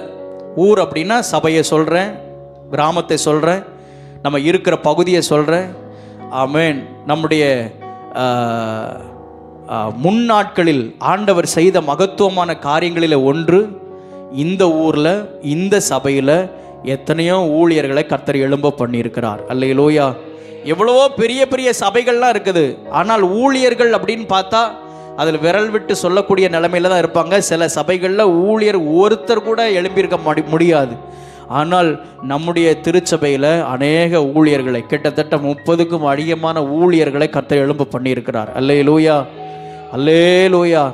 ஊருக்குள்ளே எப்படி இருந்தாங்களோ தெரியாது, ஆனால் வெளியில் போய் இன்னைக்கு ஆண்டவருடைய ஊழியத்தை அற்புதமாக செய்து வருகிறார்கள். அல்லேலூயா. ஆண்டவருக்கு ஊழியம் செய்கிற ஆமென் ஊழியர்கள் எழும்பணும். நான் விசுவாசிக்கிறேன். இந்த ஆனதோத்து ஊரை குறித்து தியானித்து கொண்டிருக்கும் பொழுது என்னுடைய உள்ளத்தில் எழும்பினதான ஒரு ஜெபம், ஆண்டவரே, இன்னும் இந்த கிராமத்தில், இன்னும் இந்த திருச்சபையிலே ஊழியர்கள் எழும்பணும். ஆமென், ஹல்லேலூயா. இந்த பட்டணம், இந்த கிராமம், இது ஊழியர்களுடைய பட்டணமாக மாறுவதாக. எத்தனை பேர் என் கூட சேர்ந்து ஆமென் சொல்றீங்க? அல்லேலூயா, அல்லேலூயா, ஆமென். அந்த ஆனதோத்து ஊரை குறித்து இன்னும் தியானிக்கும் பொழுது ஆசாரியர்கள், லேவியர்கள், அதிலையும் குறிப்பாக ஆரோன் குடும்பத்தார், அவர்களை குறித்து சொல்லும் பொழுது அது சிலருடைய பாவத்தின் நிமித்தமாக ஆசாரியர்கள் அந்த குடும்பத்தில் மிக மிக குறைந்து போனார்கள். ஆசாரியர்கள் அந்த குடும்பத்தில் எழும்பாதபடிக்கு அது அப்படியே தொய்ந்து போனது. ஆனால் அப்படிப்பட்ட காலகட்டத்தில் தான் இல்கியாவின் குமாரனாகிய எரேமியாவை கர்த்தர் தெரிந்து கொண்டு, ஆமென், ஹல்லேலூயா, அந்த தேசத்தில் கர்த்தருடைய வார்த்தையை கர்த்தர் வெளிப்படுத்தினார். ஆமென் சொல்லுவோமாக. அதை தொடர்ந்து எரேமியாவை தீர்க்கதரிசியாக அழைத்தார். அதை தொடர்ந்து மறுபடியும் அந்த பட்டணம், அந்த கிராமம், அது மறுபடியும் புதுப்பிக்கப்பட்டது என்று நம்ம வேதத்தில் வாசிக்கிறோம். இந்த ஆனதோத்து ஊர் எப்படி ஊழியர்களுடைய, லேவியர்களுடைய பட்டணமாக விளங்கினதோ அதே போல இந்த திருச்சபை, இந்த கிராமம், இந்த பகுதி, இந்த கன்னியாகுமரி மாவட்டம், இந்த மாவட்டத்தை குறித்து சொல்ல போனால் எத்தனையோ மாவட்டங்கள் தமிழ்நாட்டில் இருந்தாலும் கன்னியாகுமரி மாவட்டத்தில் எத்தனையோ ஊழியர்கள் எழும்பி இருக்கிறார்கள். அல்லேலூயா, ஆமென். நான் விசுவாசிக்கிறேன். அப்படி என் கூட சேர்ந்து ஜெபம் பண்ண விரும்புறீங்களா? ஆமென். அல்லது உங்களுடைய தனிப்பட்ட தேவைகளுக்காக நீங்க ஆண்டவருடைய சமூகத்தில் வந்திருந்தீங்கன்னா அதற்கும் ஆண்டவர் வார்த்தைகளை வைத்திருக்கிறார். ஆனால் தேவனுடைய இருதயத்தை புரிந்தவர்கள் என்னோடு கூட சேர்ந்து இணைந்து ஜெபம் பண்ணுங்க. ஆண்டவரே, நாங்கள் இருக்கிற இந்த கன்னியாகுமரி மாவட்டத்தில், நாங்கள் இருக்கிறதான இந்த பகுதியில், ஆண்டவரே, நாங்கள் ஆராதித்து வருகிறத இந்த அச்சன்குளம் கிராமத்தில், நாங்கள் ஆராதித்து வருகிறத இந்த சபையில், ஆண்டவரே, ஊழியர்கள் எழும்புவார்களாக. ஊழியர்கள் எழும்புவார்களாக. அது தொய்ந்து போகக்கூடாது. ஆமென், ஹல்லேலூயா. அது அப்படியே ஸ்டாப் ஆயிடக்கூடாது. இன்னும் ஆண்டவரே, இன்னும் நூற்றுக்கணக்கான ஊழியர்களை கர்த்தர் எழும்ப பண்ணுவீராக. இது ஊழியர்களுடைய பட்டணமாக விளங்குவதாக. இந்த வார்த்தையை சொல்லி எத்தனை பேர் ஜெபம் பண்ண விரும்புறீங்க? ஆமென். இது ஊழியர்கள் தங்கி இருக்கிற பட்டணமாக மாறுவதாக. இது ஊழியர்கள் தங்கி இருக்கிறதா, ஊழியர்கள் எழும்புகிற சபையாக விளங்குவதாக. நாங்க விசுவாசிக்கிறோம். உம்மால செய்யக்கூடாத அதிசயமான காரியம் ஒன்றுமே இல்லை. இப்பொழுது ஒருவேளை சூழ்நிலைகள் வித்தியாசமாகத்தான் இருக்கிறது. இப்பொழுது ஒருவேளை எல்லாமே எதிராகத்தான் இருக்கிறது. இதற்கு நடுவிலிருந்து எப்படி ஊழியர்கள் எழும்புவார்கள்? இதற்கு நடுவிலிருந்து எப்படி ஒரு ஊழியருடைய குடும்பம் எழும்பும்? ஆனால் நீங்கள் நானும் விசுவாசிக்கணும். ஆண்டவரே, உம்மால செய்யக்கூடாத அதிசயமான காரியம் ஒன்றும் இல்லை. ஆண்டவரே, ஊழியர்கள் எழும்புகிற ஒரு பட்டணமாக, கிராமமாக, சபையாக நீர் மாற்றும். ஆமென், ஹல்லேலூயா, அல்லேலூயா. கர்த்தருடைய நாமம் மகிமைப்படுவதாக. ஆமென். ஒரு பாடலின் சரணம் இப்படி சொல்லப்படுகிறது: அலை அலையாய் ஊழியர்களை எழுப்பினார், அதனாலே அவரை துதியுங்கள். அல்லேலூயா, அல்லேலூயா. அந்த பாடல் அல்லேலூயா, கர்த்தரையே ஏகமாய் துதியுங்கள். ஆழ்கடலே சமுத்திரமே தேவனை. கன்னியாகுமரி கடலை பார்த்து சொல்லுவோமா? ஆழ்கடலே. இந்த கன்னியாகுமரி மாவட்டத்தை குறித்து தேவனை துதியுங்கள். அலை அலையாய் ஊழியர்கள் எழுப்பினார். ஓ ஊழியர்கள் ராஜாதிராஜனாம் இயேசுராஜன் பூமியில் ஹல்லேலூயா, அல்லேலூயா. தேவனை துதியுங்கள். ராஜாதிராஜனாம் பூமியில் அல்லேலூயா. தேவனை துதியுங்கள். அல்லேலூயா. முக்கடலும் சங்கமிக்கிறதான இந்த கன்னியாகுமரி மாவட்டத்திலிருந்து இன்னும் அலை அலையாய் ஊழியர்கள் எழும்புவார்களாக. ஆமென், ஹல்லேலூயா. ஏன்னா அது தேவனுடைய இருதயத்தை புரிஞ்சவங்க தான் இதுக்கு ஆமென் சொல்ல முடியும். இல்லை என் காரியம் நடந்தா போதும் அப்படின்னு இருக்கிறவங்களால இந்த வார்த்தைக்கு ஆமென் சொல்ல முடியாது. இந்த பட்டணத்தில், இந்த கிராமத்தில், இந்த சபையில் இன்னும் அலை அலையாய் ஊழியர்களை கர்த்தர் எழும்ப பண்ணுவாராக. உங்கள் கற்ப பிறப்பை கர்த்தர் ஊழியர்களாக மாற்றுவாராக. ஆமென், ஹல்லேலூயா. ஆமென். ஒப்பு கொடுங்க. ஆண்டவரே, இந்த சந்ததியில், இந்த நாட்களில் என் பிள்ளைய ஊழியத்துக்கென்று ஒப்பு கொடுக்கிறேன். ஆமென் சொல்லுவோமாக. அல்லேலூயா. ஆமென். கர்த்தர் நல்லவர். இந்த ஆனதோத் ஊர் இது லேவியர்கள், ஊழியர்கள் குடியிருக்கிற பட்டணமாக இது விளங்கினது. மூன்றாவது, இந்த ஆனதோத் ஊரை குறித்து இன்னும் தியானித்து கொண்டிருக்கும் பொழுது, இந்த ஆனதோத் ஊரிலே பராக்கிரமசாலிகள் இருந்தார்கள். அந்த நாட்களிலே தாவீது ராஜா முழு இஸ்ரவேல், சமஸ்த இஸ்ரவேலுக்கும் ராஜாவாக இருந்தார். இந்த தாவீதின் நாட்களிலே தாவீதுக்கு உடன் இருந்ததான பராக்கிரமசாலிகள் 30 பராக்கிரமசாலிகள். இவங்க யார் அப்படின்னு சொன்னா, தாவீதுக்காக தாவீதோடு கூட இருந்தவங்க, தாவீதுக்காக யுத்தம் பண்ணினவர்கள், தாவீதுக்காக எல்லா காரியத்தையும் நடப்பித்தவர்கள். இவங்க எல்லாரும் அவங்க பராக்கிரமசாலிகள், அவங்க யுத்த வீரர்கள். அல்லேலூயா. தாவீது கூட இருந்த யுத்த வீரர்கள் 30 பேர். அந்த 30 பேர்ல 2 பேர் இந்த ஆனதோத் ஊர்ல குடியிருந்தவங்க. அல்லேலூயா, அல்லேலூயா. ஆமென். 30 பேர்னா நான் சொன்னேன்னா ஏற்கனவே 48 பட்டணங்கள் லேவியர்கள் குடியிருக்கிறதான பட்டணம், 12 கோத்திரம், முழு இஸ்ரவேல் அந்த கானான் தேசத்தை சுதந்திரித்து கொண்டார்கள். அப்படி இருக்கும் பொழுது அந்த முழு இஸ்ரவேல் தேசத்திலையும் அந்த அடிமையாக கொண்டு போகப்படுகிறதான அந்த காலகட்டத்தில் அந்த பென்யமீன் கோத்திரத்தில் இந்த ஆனதோத் என்கிறதான இந்த ஊரில் பராக்கிரமசாலிகள் பிறந்திருந்தார்கள். அல்லேலூயா, அல்லேலூயா. பராக்கிரமசாலிகள் பிறந்திருந்தார்கள். அப்படியானால் இந்த ஊர், இந்த சபையில் பராக்கிரமசாலிகள் எழும்பணும். ஆமேன் சொல்லுவோமாக. ஹல்லேலூயா. அன்னைக்கு தாவீதுக்கு பராக்கிரமசாலிகள் இருந்தார்கள். இப்போ நான் அந்த வார்த்தை இப்படி சொல்ல விரும்புகிறேன், ஆண்டவருக்கு நீங்களும் நானும் பராக்கிரமசாலிகளாக, பக்க பலமாக, துணையாக, யுத்த வீரர்களாக, யுத்த வீராங்கனைகளாக ஆண்டவர் நம்மை மாற்றுவாராக. ஆமேன் ஹல்லேலூயா. இங்கு இருக்கிற சிலரை இயேசுவுக்கு பராக்கிரமசாலியாக ஆண்டவர் அழைக்க விரும்புகிறார். எத்தனை பேருக்கு ஆசை, எத்தனை பேர் விரும்புகிறீங்க? அதனால தான் நான் மறுபடியும் சொல்கிறேன், ஆண்டவருடைய இருதயத்தை புரிந்து கொண்டவர்களால் தான் இந்த ஜெபத்தை ஏறெடுக்க முடியும். ஆமேன். உண்மையாக கையை உயர்த்தி, ஆண்டவரே உங்களுக்கு பராக்கிரமசாலியாக நாங்கள் வர்றோம்ப்பா அப்படி சொல்கிறவங்க மாத்திரம் கையை உயர்த்தி ஹல்லேலூயா. நாங்கள் வேடிக்கை பார்க்குற ஒரு கூட்டமாக இந்த இடத்துல நாங்கள் வந்து இருக்கலை. நாங்கள் ஏதோ நாங்கள் டம்மி பீஸாக இருக்க விரும்பலை. லோக்கல் பாஷையில் பேசணும்னு சொன்னால், ஆண்டவர் உங்களுக்காக ஏதாவது ஒன்றை நாங்கள் சாதிக்கணும், நாங்கள் உங்களுக்காக நாங்கள் நிற்க விரும்புகிறோம், நாங்கள் உங்களுக்காக நிற்க விரும்புகிறோம். அன்னைக்கு தாவீது கூட எல்லா சூழ்நிலையிலையும் அந்த பராக்கிரமசாலிகள் உடன் இருந்தார்கள். அப்படின்னா இன்னைக்கு இந்த சின்ன கூட்டத்தில் ஆண்டவர் பராக்கிரமசாலியாக அழைக்கிறார்.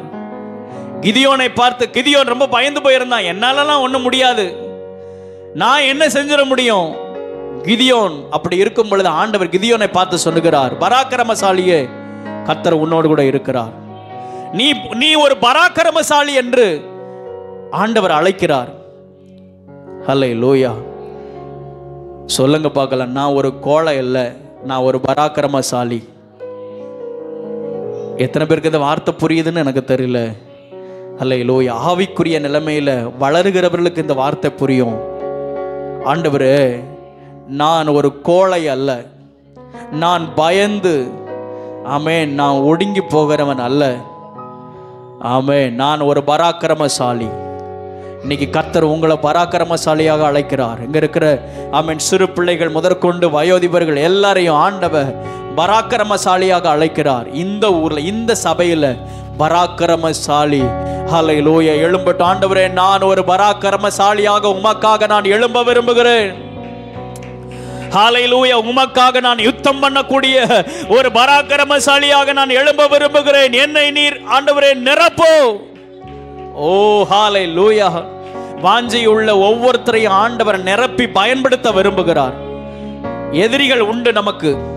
எதிரி யாரு? சாத்தான் தான் எதிரி, பிசாசு தான் அந்த எதிரி. எதிரியை மேற்கொள்வதற்கு, எதிரியை இன்னும் முறியடிப்பதற்கு அன்னைக்கு தாவீது கூட இருந்து பராக்கிரமசாலியாக செயல்பட்டதான அநேகர் இருந்தார்கள். அதே போல ஆமென் கர்த்தர் பட்சத்தில் நின்று எதிரியை மேற்கொள்வதற்கு முழு அதிகாரத்தை கர்த்தர் கொடுத்திருக்கிறார். அல்லேலூயா, அல்லேலூயா. சாத்தானின் கோட்டைகளை தகர்க்கவும் அவனுடைய தலையை நசுக்கி போடவும் ஆண்டவர் ஒரு பராக்கிரமசாலியாக அழைக்கிறார். இந்த வார்த்தையெல்லாம் தியானித்து கொண்டிருக்கும் பொழுது முதல்ல எனக்கு தான் எடுத்துக்கொண்டேன், ஆண்டவரே, நான் ஒரு பராக்கிரமசாலியாக நான் உமக்காக நான் நிற்க விரும்புகிறேன். ஆண்டவரே, நான் பயந்து ஓடுகிற கோழை அல்ல. எந்த சூழ்நிலையானாலும், எவ்வளவு பெரிய காரியங்கள் ஆமென் உம்முடைய ஜனங்களுக்கு விரோதமான தீங்குகள் இழைக்கப்பட்டாலும் அதிலே நான் எழும்பி வந்து யுத்த வீரனாக பராக்கிரமசாலியாக உமக்காக நான் வருகிறேன். ஆமென். அல்லேலூயா, அல்லேலூயா. தீமோத்தி 2 தீமோத்தி 2வது அதிகாரம் 3வது வசனத்திலே நாம் பார்க்கும் பொழுது அப்போஸ்தலனாகிய பவுல் தீமோத்திக்கு ஆலோசனையாக சொல்லும் பொழுது இப்படி சொல்லுகிறார், தீமோத்திவே, நீ இயேசு கிறிஸ்துவுக்கு, அந்த 2வது அதிகாரம் 3வது வசனத்தை வாசிங்க. நீயும் இயேசு கிறிஸ்துவுக்கு நல்ல போர் சேவகனாக தீங்கு அனுபவி. அல்லேலூயா. அப்போஸ்தலனாகிய பவுல் தீமோத்திக்கு ஆலோசனையாக சொல்றாரு. இப்ப நான் சபைக்கு ஆலோசனையாக சொல்றேன். தீமோத்திக்கு என்ன சொல்றாரு? நீயும் அந்த இயேசு கிறிஸ்துவுக்கு விட்டுட்டீங்களே, நீயும் இயேசு கிறிஸ்துவுக்கு நல்ல போர் சேவகனாக தீங்கு அனுபவி. அப்படின்னா நீயும், அப்படின்னா நான் உன்னை போல நிறைய பேரை நான் வச்சிருக்கிறேன். எனக்காக பராக்கிரமசாலிகளாக இந்த தேசத்தில் அநேகர் உண்டு. அதில் ஒரு நபராக உன்னையும் நான் அழைக்கிறேன். நீயும் இயேசு கிறிஸ்துவுக்கு நல்ல போர் சேவகனாக தீங்கு அனுபவி. அல்லேலூயா, அல்லேலூயா. எத்தனை பேர் ஆண்டவருக்காக போர் சேவகனாக ஆமென் வர்றதுக்கு எத்தனை பேர் ஆர்வமாக இருக்கிறீங்க? கையை உயர்த்தி அல்லேலூயா. கோலன்னா நம்ம கீழே போட்டுடலாம். இல்லை ஆண்டவரே, இந்த ஊரில் என்ன நீங்கள் தெரிந்தெடுத்துருக்கிறீங்க, இப்போ நீங்கள் அழைக்கும் போது நான் வரலன்னு சொன்னால் என்னை போல ஒரு கோலை இல்லை. அல்லேலூயா. அன்னைக்கு தாவீது யுத்த களத்தில் இருக்கும் பொழுது அவனுடைய அண்ணன்மார்கள்லாம் வேடிக்கை பார்த்துட்டு இருக்கிறாங்க. ஆனால் அதுக்கு நடுவில் தாவீது சின்ன பையனாக இருந்தாலும் அவனுக்கு எந்த விதத்திலையும் யுத்தத்தில் பழக்கம் இல்லை. ஆனாலும் ஒன்று நிச்சயம், இஸ்ரவேலின் தேவனாகிய கர்த்தருடைய பலத்தினாலே அன்றைக்கு கோலியாத்தை மேற்கொண்டான். ஆமென். கையை உயர்த்தி ஆண்டவரே, ஓ ஹல்லேலூயா, ஹல்லேலூயா. அன்றைக்கு கிதியோனை மாற்றினவர், அன்றைக்கு தாவீதை மாற்றினவர், ஆண்டவரே என்னையும் மாற்றும் ஆண்டவரே. அன்றைக்கு எரேமியாவை மாற்றினவர், என்னையும் மாற்றும் ஆண்டவரே. ஹல்லேலூயா. நான் உமக்காக யுத்தம் பண்ணுகிறதான யுத்த சேனையில இணைந்து ஆண்டவரை செயல்படக்கூடியதான பராக்கிரமசாலியாக நான் வருகிறேன்.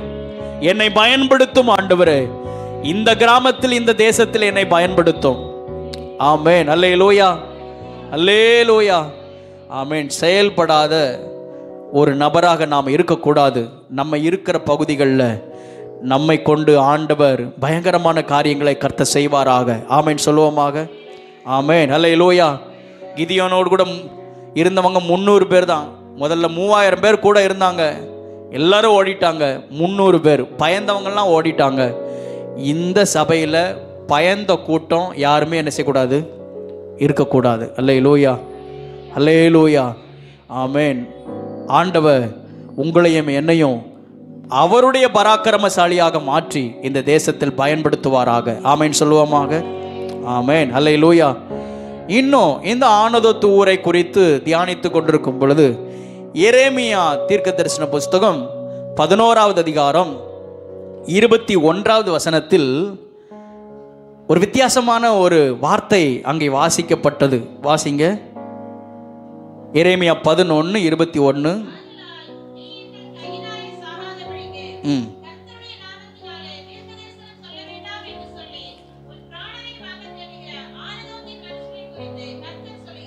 ஆமென். அல்லேலூயா. இந்த ஆனதோத்து ஊர் ரொம்ப ஸ்பெஷலான ஊர் தான். இந்த ஆனதோத்து ஊரில் நிறைய ஊழியர்கள் எழும்பினார்கள் தான். இந்த ஆனதோத்து ஊரில் ஆண்டவர் மகத்துவமான காரியங்களை கர்த்தர் செய்தார், செய்ய இருக்கிறார் தான். ஆனால் அந்த ஆனதோத்து ஊர்லேயும் சில மனிதர்கள், வசனம் சொல்லுகிறது, உன் பிராணனை வாங்க தேடுகிற ஆனதோத்தின் மனிதர்கள். அப்போ அந்த ஆனதோத்து ஊரில் எரேமியாவுக்கு விரோதமாக அல்லது கர்த்தருடைய ஊழியர்களுக்கு விரோதமாக, ஆசாரியர்களுக்கு விரோதமாக எழும்புகிற, கர்த்தருடைய வார்த்தையை சொல்ல வருகிற தீர்க்கதரிசிகளுக்கு விரோதமாக எழும்புகிற கூட்டத்தார் அங்கேயும் இருந்தார்கள். எல்லாரும் இல்லை, சிலர் அந்த ஆனதோத்து ஊரில் பிராணனை வாங்க தேடுகிற மனுஷர் இருந்தார்கள். அல்லேலூயா. இது சபைக்கு எச்சரிப்பு உண்டாகும்படியாக இந்த வார்த்தையை நான் பேச விரும்புகிறேன். யாருடைய ஆத்மாவுக்கும் இடரல் உண்டாக்குகிற ஒரு நபராக நீங்கள் நானும் இருக்கக்கூடாது. அல்லேலூயா, அல்லேலூயா. ஊழியர்களை விரட்டுகிற நபராக நம்ம இருக்கக்கூடாது. ஆமென் சொல்லுவோமாக. ஆமென். அல்லேலூயா.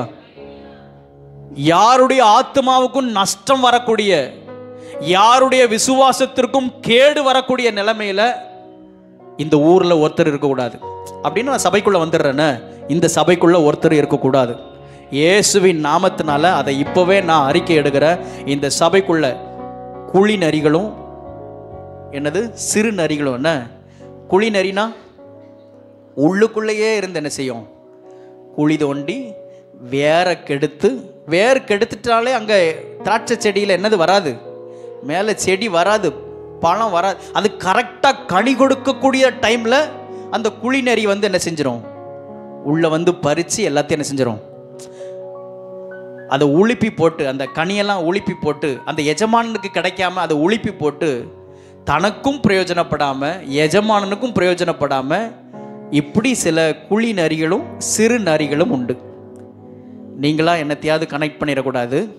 ஆனால் அந்த வார்த்தையை நான் சபைக்கு முன்பதாக நிற்கும் பொழுது பாரத்தோடு தான் நான் அறிவிக்கிறேன். இந்த சபையில் அநேகர் உயிர்ப்பிக்கப்படணும். அல்லேலூயா. யாருடைய விசுவாசத்திற்கும் யாருடைய ஆத்துமாவுக்கும் கேடு உண்டாக்குகிற, கெடுதல் உண்டாக்குகிற எந்த காரியத்தையும் செய்யக்கூடிய நபர்கள் சபைக்குள்ளே இருக்கக்கூடாது. அல்லேலூயா.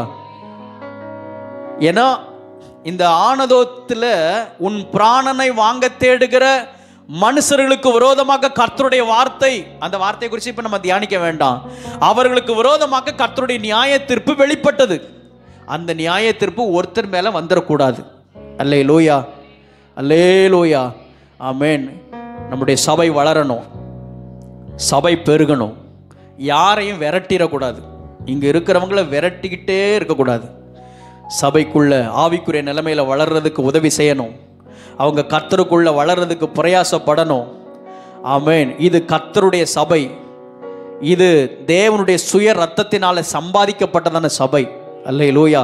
நான் அடுத்து இந்த ஆனதோத்து ஊரில் ஆண்டவர் செய்த மகத்துவமான காரியங்கள் என்ன அப்படின்னு, இந்த சபை யார் ஒரு தனிப்பட்ட நபரால் உண்டானது அல்ல. இது யார் ஒரு உரிமை பாராட்டுகிறதான சபை அல்ல. இது கர்த்தருடைய சபை, அவருடைய சுய ரத்தத்தினால சம்பாதிக்கப்பட்ட சபை. அல்லேலூயா. சபையை குறித்து நினைக்கும் பொழுதெல்லாம் அடிக்கடி கண்களிலிருந்து கண்ணீர் தான் புறப்பட்டு வருகிறது. சபை வளரணும். அல்லேலூயா. தேவனுடைய நாமம் உயர்த்தப்படணும். சபைனா யார்? நீங்களும் நானும் தான்.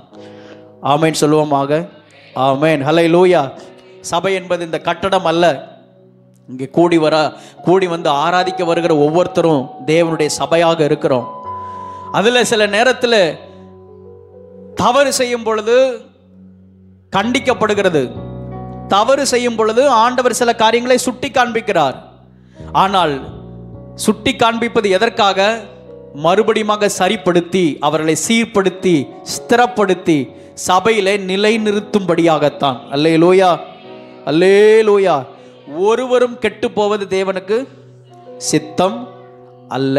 அல்லேலூயா, ஆமென். இதற்கு முன்பதாக பிறந்த கற்ப பிறப்பு, இனி பிறக்க போகிற கற்ப பிறப்பு, இனி இந்த இடத்துல பிறக்க போகிற பிள்ளைகள், இந்த இடத்துல உண்டாக போகிற சந்ததி கர்த்தருக்காக எழும்பணும்.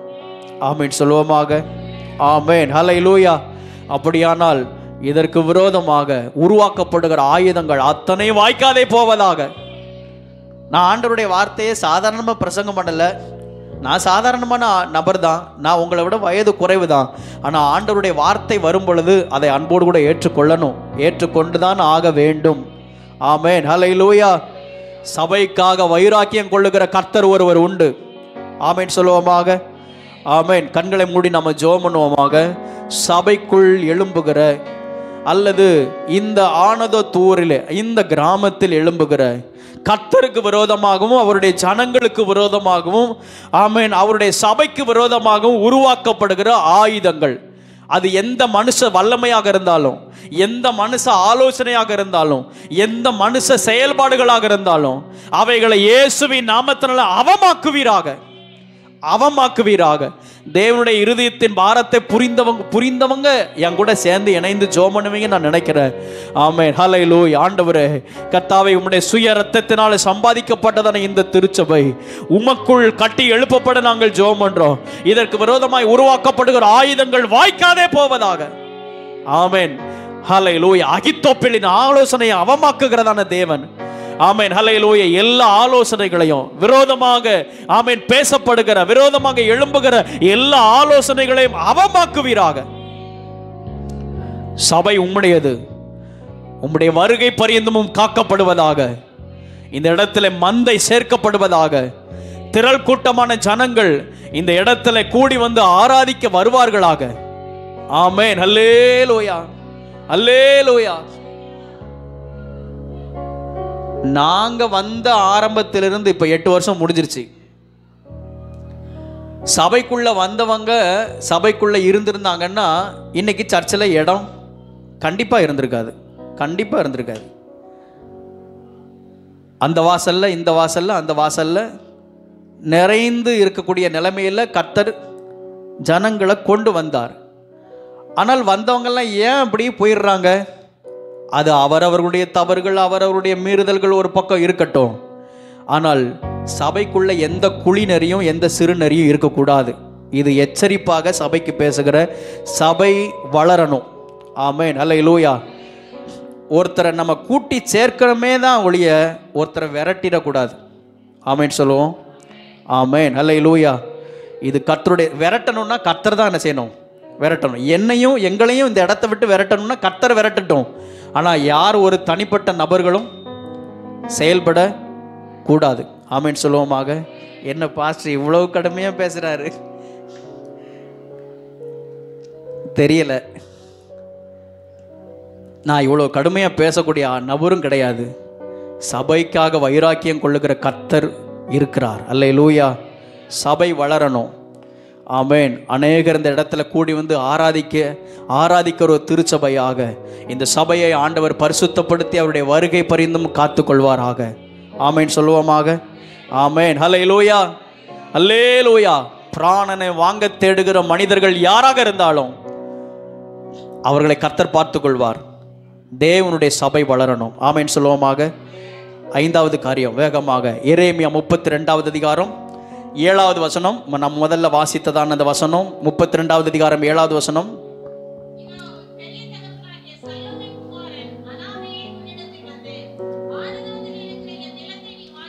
ஆனதோத்தில் இருக்கிறதான என் நிலத்தை நீ வாங்கிக்கொள், அதை கொள்ளுகிறதற்கு உனக்கே மீட்கும் அதிகாரம் உண்டு. அல்லேலூயா.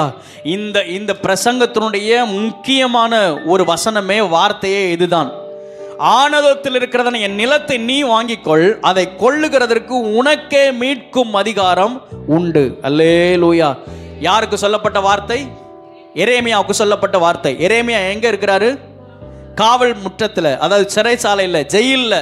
அவரும் எந்த சூழ்நிலையில் இருக்கிறாரு? நல்ல ஆரோக்கியமாக இருக்கிறாரு. அவரை அடித்து வெளுத்து அவரை என்னென்னலாம் பண்ணணுமோ பண்ணி தரதரன்னு இழுத்து அவரை காயப்படுத்தி அந்த ஜெயிலில் அடைச்சிருக்கிறாங்க. இப்போ எரேமியாவுக்கு ஒரு வார்த்தை வருகிறது. ஆண்டவரிடத்திலிருந்து ஒரு வார்த்தை வரும். எரேமியாவே, நீ போய் ஆனதத்தில் இருக்கிறதான அந்த நிலத்தை வாங்கிக்கொள். ஏன்னா அந்த நிலம் பயனற்றதான ஒரு நிலமாக மாறப்போகிறது. அந்த நிலம் அது யாருக்குமே பிரயோஜனப்படாத ஒரு நிலமாக மாறப்போகிறது. இன்னும் கொஞ்ச நாள்ல யாருக்குமே பிரயோஜனப்படாத ஒரு நிலமாக மாறப்போகிறது. இந்த பட்டணம், இந்த இடம், இது எல்லாமே சுட்டரிக்கப்பட்டு போகிறது. பயனற்ற நிலம்தான், யாருக்குமே பிரயோஜனப்படாத நிலம்தான். ஆனால் எரேமியாவிடத்தில் ஆண்டு சொல்றாரு, எரேமியாவை, அந்த நிலத்தை நீ வாங்கிக்கோ. வாங்குகிறதற்கு முழு அதிகாரமும் உரிமையும் பெற்ற ஒரே ஒரு நபர் நீ மட்டும்தான். அல்லேலூயா. அந்த நிலத்தை வாங்கிறதுக்கு உரிமை பெற்ற நபர் நீ ஒருத்தர் மட்டும்தான். அதனால நீ அந்த நிலத்தை வாங்கிக்கோ. வேற யாரும் வாங்க முடியாது. அது பயனற்ற நிலம்தான், அது பிரயோஜனம் பெற்ற நிலம்தான். அந்த நிலத்தை நீ என்ன செஞ்சுக்கோ? வாங்கிக்கோ. அல்லேலூயா. இப்போ ஆண்டவருடைய வார்த்தை பேசிட்டு இருக்கும்போதே எத்தனை பேருக்கு புரிஞ்சிச்சுன்னு தெரியல. பரலோகத்திலிருந்து ஒரு சத்தம் இந்த பூமிக்கு அனுப்பப்பட்டதான நேசகுமாரனாகிய கிறிஸ்துவுக்கு ஒரு வார்த்தை வெளிப்பட்டது. இந்த பூமியை, இங்க இருக்கிற ஜனங்களை உனக்கு சொந்தமாக நீ மீட்டுக்கொள். எப்படி மீட்டுக்கொள்? எப்படி மீட்டுக்கொள்ள வேண்டும்? எரேமியா அவனுக்கு இருக்கிற பணத்தெல்லாம் கொடுத்து 17 சேக்கல் வெள்ளியை கொடுத்து, விலை கொடுத்து அந்த இடத்தை, அந்த நிலத்தை மீட்டுக் கொள்கிறான். நீங்கள் நான் ஆராதிக்கிற ஜீவனுள்ள தேவனாகிய கர்த்தர், ஆண்டவராகிய இயேசு கிறிஸ்து விலையேற பெற்ற அவருடைய சொந்த இரத்தத்தை, பரிசுத்தமான இரத்தத்தை, இவ்வளவுதான் அதற்கு விலை என்று நிர்ணயிக்க முடியவே முடியாது. அவருடைய ஜீவனுக்கு, அவருடைய இரத்தத்துக்கு இவ்வளவுதான் மதிப்பு என்று சொல்லுவதற்கு அல்ல, விலையேற பெற்ற அவருடைய இரத்தத்தினாலே உங்களையும் என்னையும், பயனற்று போயிருந்த, பிரயோஜனமற்றிருந்ததான உங்களையும் என்னையும் ரத்தத்தினாலே, சொந்த ரத்தத்தினாலே மீட்டு கொண்டார். அதை மீட்கும் அதிகாரம் அவருக்கே உரியது. 2000 வருடங்களுக்கு முன்பதாக கல்வாரி சிலுவையிலே உங்களுக்காகவும் எனக்காகவும் தம்முடைய சொந்த ரத்தத்தை செலுத்தி விலைக்கிரயமாக ஆண்டவரே உங்களையும் என்னை மீட்டு கொண்டார். ஹல்லேலூயா. நாம் பயனற்று போயிருப்போம், நாம் ஹல்லேலூயா ஒருவருக்கும் பிரயோஜனப்படாமல் போயிருப்போம், நாம் அழிந்து நிர்மூலமாயிருப்போம். ஆனால் உங்களையும் என்னை மீட்கும்படியாக மறுபடியுமாக ஹல்லேலூயா அவருடைய சொத்தாக அவருடைய ஜீவனாக நம்மை மீட்டு கொண்டாரே. கரங்களை தட்டி கர்த்தருக்கு நாம் மகிமை செலுத்துவோமாக. ஓ ஹல்லேலூயா, ஹல்லேலூயா. அன்றைக்கு எரேமியா காவல் சாலையில் ஆமென் ஹல்லேலூயா முழுவதுமாக சரீரத்தில் வேதனைப்பட்ட நிலைமையில் இந்த சம்பவம் நடக்கிறது. அப்படியானால் ஆமென் ஏசாயா 53வது அதிகாரத்தில் நாம் வாசிக்கிறோம், இயேசு கிறிஸ்து உங்களுக்காகவும் எனக்காக அவர் அடிக்கப்பட்டார். ஆமென். அவர் தலையிலே முள்முடி ஏற்றுக்கொண்டார். உங்களுக்காகவும் எனக்காகவும் அவருடைய சரீரம் பிக்கப்பட்டது, கிழிக்கப்பட்டது. வசனம் சொல்லுகிறது அவருக்கு அழகும் இல்லை, சௌந்தரியமும் இல்லை. ஏசாயா 53வது அதிகாரத்துக்கு திருப்பிக் கொள்வோமா? ஏசாயா 53வது அதிகாரத்திலே ஆமென் ஹல்லேலூயா ஆண்டவர் இயேசு கிறிஸ்து அவரை குறித்து சொல்லப்பட்டிருக்கிறது, உங்களையும் என்னையும் மீட்கும் பொழுது அவர் எப்படிப்பட்ட ரூபம் உடையவராக இருந்தாராம், எப்படிப்பட்ட ரூபம் உடையவராக இருந்தாராம். கீழே வாசிங்க. அவர் அசட்டை பண்ணப்பட்டவரும், மேல 2வது வசனத்தில் இடையிலிருந்து வாசிப்போமா, அவருக்கு அழகும் இல்லை, சௌந்தரியமும் இல்லை, அவரை பார்க்கும் பொழுது நாம் அவரை விரும்பத்தக்க ரூபம் அவருக்கு இல்லாதிருந்தது. அவர் அசட்டை பண்ணப்பட்டவரும், மனுஷரால் புறக்கணிக்கப்பட்டவரும், துக்கம் நிறைந்தவரும், பாட அனுபவித்தவருமாக இருந்தார். அவரை விட்டு நம்முடைய முகங்களை மறைத்து கொண்டோம். அவர் அசட்டை பண்ணப்பட்டிருந்தார், அவர் எண்ணாமற் போனோம். மெய்யாகவே அவர் நம்முடைய பாடுகளை ஏற்றுக்கொண்டு நம்முடைய துக்கங்களை சுமந்தார். நாமோ அவர் தேவனால் அடிபட்டு வாதிக்கப்பட்டு சிறுமைப்பட்டவர் என்று எண்ணினோம். கீழே ஒவ்வொரு வசனங்களாக வாசித்து கொண்டிருக்கும் பொழுது ஆமேன் இந்த வசனங்களெல்லாம் அன்னைக்கு ஆமேன் ஹல்லேலூயா அன்னைக்கு ரதத்தில் போய் கொண்டிருக்கும் பொழுது கந்தாக மந்திரி வாசிக்கிறான். வாசிக்கும் பொழுது இதனுடைய வார்த்தையினுடைய அர்த்தம் என்ன அப்படின்னு பிலிப்பினிடத்தில் கேட்கிறான். அந்த வார்த்தையை சொல்லும் பொழுது அவனுக்குள் ஒரு மனமாற்றம் உண்டாகிறது, அவனுக்குள் ஒரு பாவ உணர்வு உண்டாகிறது. ஐயோ, எனக்காகவா அவர் அடிக்கப்பட்டார், என்னை மீட்கும்படியாகவா அவர் தம்முடைய ரத்தத்தை சிந்தினார் என்று அவனுக்குள் பாவ உணர்வடைந்து, ஆண்டவரே இங்கேயே ஞானஸ்நானம் எடுக்கலாம், பிலிப்பு நான் ஞானஸ்நானம் எடுப்பதற்கு தடை என்ன? உடனே அங்கே இறங்கி ஞானஸ்நானம் பெற்றுக் கொண்டார்கள். இந்த மாற்றம் நமக்குள் வரணும், சபைக்குள் வரணும். எல்லாரும் கண்களை மூடி நாம ஜெபம் பண்ணுவோமாக. இன்னும் ஒரு பாயிண்ட் இருக்குது, அந்த வசனத்தை வார்த்தை மட்டும் சொல்லி முடிக்கிற. இப்பொழுது எல்லாரும் வாயை திறந்து ஹல்லேலூயா என்னை மீட்கும்படியாக எனக்காக கல்வாரி சிலுவையில் ரத்தம் சிந்தி மீட்ட மரித்தவர் ஹல்லேலூயா ஹல்லேலூயா. ஆண்டவரே, ஒன்றும் இல்லாதிருக்கிற தகுதியே இல்லாதிருந்ததான, பிரயோஜனம் மற்றிருந்ததான, பயனற்று இருந்ததான என்னையும் ஆண்டவரே நீர் கண்டீரே, என்னை மீட்டு கொண்டீரே. ஹல்லேலூயா. அதற்கு ஈடாக நாங்கள் என்னத்தை செய்ய முடியும்? நாங்கள் என்னத்தை தர முடியும் ஆண்டவரே? ஓ ஹல்லேலூயா. நன்றி ஆண்டவரே, நன்றி ஆண்டவரே. ஹல்லேலூயா. பயனற்ற நிலத்தை போல மறக்கப்பட்டவன் நான், அறுவடை காணாமல் தணிந்து போனவன் நான். பயனற்ற நிலத்தை போல மறக்கப்பட்டவன் நான், அறுவடை காணாமல் தணிந்து போனவன் நான். தரிசான எண்ணில் தரிசனத்தை வைத்து அறுவடையை துவக்கி வைத்தவரே. தரிசான எண்ணில், தரிசான என்னுடைய நிலத்தில் நீர் ஒரு தரிசனத்தை வைத்து அறுவடையை துவக்கி வைத்தவரே. சொல்லுங்க, எனக்கா எனக்கா இத்தனை கிருபை, என் மேல் அளவற்ற கிருபை, எனக்கா இத்தனை கிருபை, என் மேல் அளவற்ற கிருபை. என்னை விட எத்தனை பேர் தகுதியாக இருந்தோம், என்ன மட்டும் கிருபை என்று உயர்த்தி வைத்ததே. ஓ என்னை விட எத்தனை பேர் நல்லவனாக இருந்தும் என்ன மட்டும் கிருபை என்று உயர்த்தி வைத்ததே. உங்க கிருபை என்ன வாழ வைத்தது. உங்க கிருபை என்னை தூக்கி சுமக்குதே. உங்க கிருபை என்னை வாழ வைத்தது. உங்க கிருபை என்ன பாட வைத்தது. அந்த கிருபையை எண்ணி கரங்களை தட்டி கர்த்தரை மகிமைப்படுத்துவோமாக. ஆமென், ஹல்லேலூயா. எனக்கா இவ்வளவு பெரிய கிருபை, என்னை மீட்கும்படியாக 2000 வருடத்திற்கு முன்பதாக கல்வாரி சிலுவையிலே ரத்தம் சிந்தின அந்த கிருபையை எண்ணி நான் துதிக்காமல் இருப்பேனோ? நான் பாடாமல் இருப்பேனோ? நான் அவரை உயர்த்தாமல் இருப்பேனோ? அந்த கிருபை எத்தனை பெரியது. ஆமென், ஹல்லேலூயா. விவரிக்க முடியாத அவருடைய அன்பு உங்களையும் என்னை மீட்டு கொண்டது. ஆமென் சொல்லுவோமாக. ஆமென், ஹல்லேலூயா. கடைசியாக ஒரு வசனத்தை வாசிப்போம். நெகேமியாவின் புஸ்தகம் 7வது அதிகாரம் 27வது வசனத்திலையும், எஸ்ராவின் புஸ்தகம் 2வது அதிகாரம் 23வது வசனத்திலையும், இந்த 2 வசனங்களில் யாராவது ஒருத்தர் ஒரு வசனத்தை வாசிங்க. நெகேமியா 7:27 அல்லது எஸ்ரா 2:23. ஆனதோ தூர் மனிதர் 128 பேர். அவ்வளோதான், அந்த வசனம் முற்றுப்புள்ளி ஆகுது. அந்த வசனம் என்ன சொல்லுகிறது அப்படின்னா, எல்லா ஜனங்களும் சிறைப்பட்டு கொண்டு போகப்பட்டார்கள். அதில் எரேமியாவும் கொண்டு போகப்பட்டான். எருசலேம் நகரம் எல்லாம் சுட்டரிக்கப்பட்டு போனது. தேவாலயம் சுட்டரிக்கப்பட்டது. ஆண்டவர் வாக்குத்தத்தம் பண்ணி கொண்டே இருந்தார், உங்களை நான் திரும்ப மீட்டு கொண்டு வருவேன், திரும்ப மீட்டு கொண்டு வருவேன். அதற்குத்தான் ஏசாயா, எரேமியா, எசேக்கியேல் இப்படிப்பட்ட தீர்க்கதரிசிகளெல்லாம் எழும்ப பண்ணினார். வார்த்தையை கொடுத்து கொண்டே இருந்தார். 70 வருடங்கள் முடிந்த பின்பதாக அங்கிருந்து திரும்ப ரிட்டன் வர்றாங்க. சிறைப்பட்டு போன தேசத்திலிருந்து திரும்ப ரிட்டன் வர்றாங்க.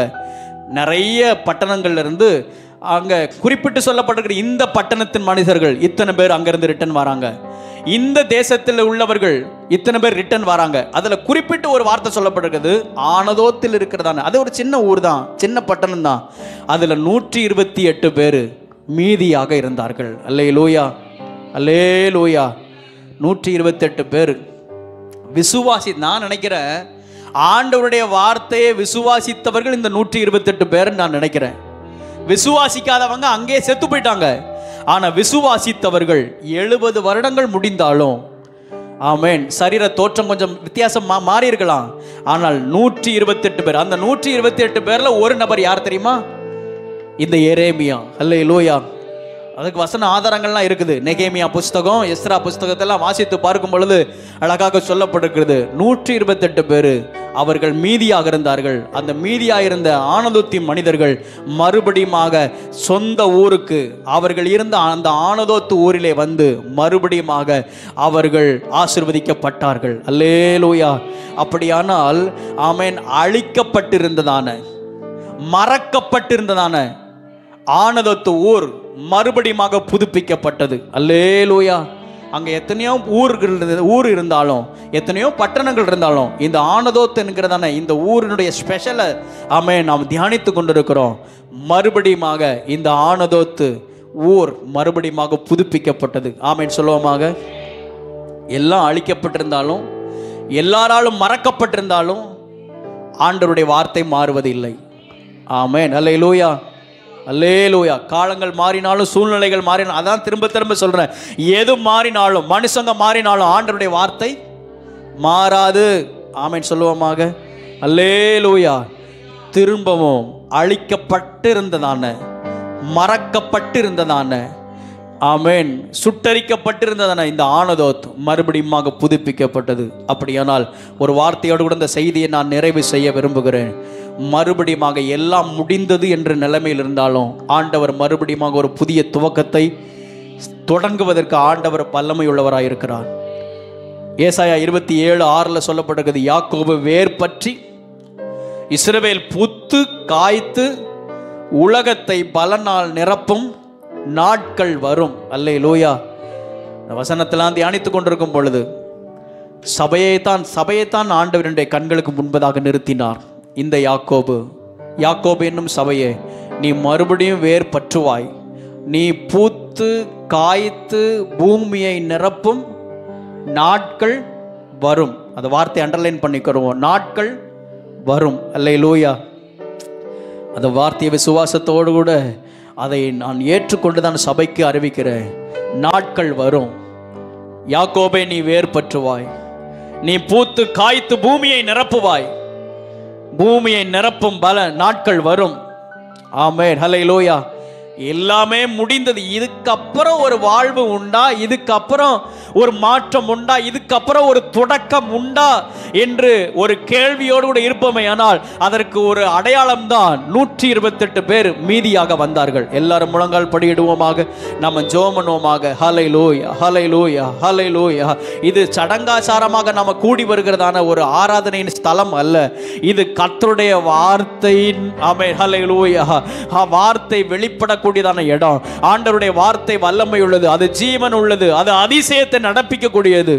ஆமென். எல்லாமே முடிந்தது என்று இருந்தாலும் ஆண்டவர் மறுபடியும் ஒரு புதிய துவக்கத்தை, புதிய ஆரம்பத்தை நம்மிலே தொடங்க செய்வதற்கு, ஆமென், நம்முடைய குடும்பத்திலே தொடங்க செய்வதற்கு, நம்முடைய சபைக்குள்ளே தொடங்க செய்வதற்கு அவர் வல்லமை உள்ளவராய் இருக்கிறார். ஓ ஹல்லேலூயா, ஹல்லேலூயா. எல்லாரும் ஆண்டவருடைய சமூகத்தில் கேட்ட வார்த்தைகளை ஒப்பு கொடுத்தவர்களாக, கேட்ட வார்த்தைகளுக்கு அர்ப்பணித்து ஆண்டவருடைய சமூகத்தில் ஜெபமனுமாக. நன்றி அப்பா, நன்றி அப்பா, நன்றி அப்பா, நன்றி ஆண்டவரே, நன்றி ஆண்டவரே, நன்றி ஆண்டவரே. ஹல்லேலூயா. எல்லாரும் எழுந்து நிற்போமா?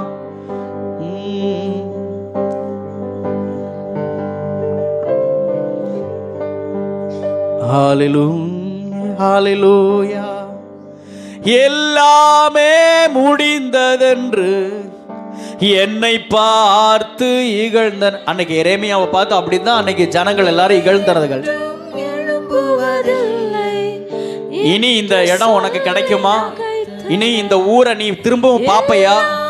இனி இந்த நிலத்தை மீட்டு கொண்ட நிலத்தை நீ மறுபடியும் நீ சுதந்திரிப்பையா? இப்படிதான் அன்னைக்கு எரேமியாவுக்கு ஜனங்கள்லாம் சொல்லியிருப்பாங்க. என்று சொல்லி நகைத்தனர். ஆனாலும் நீங்க என்னை கண்ட விதம் பெரியது, என் உயர்வின் பெருமை எல்லாம் ஒருவருக்குரியதே. ஆனாலும் நீங்க என்னை கண்ட விதம் பெரியது, என் உயர்வின் ஒருவருக்குரியதே. ரெண்டு கையை உயர்த்தி, நீர் மட்டும் பெருகணும், நீர் மட்டும் பெருகணும், நீர் மட்டும் பெருகணும், நீர் மட்டும் இயேசுவே, நீர் மட்டும் பெருகணும்,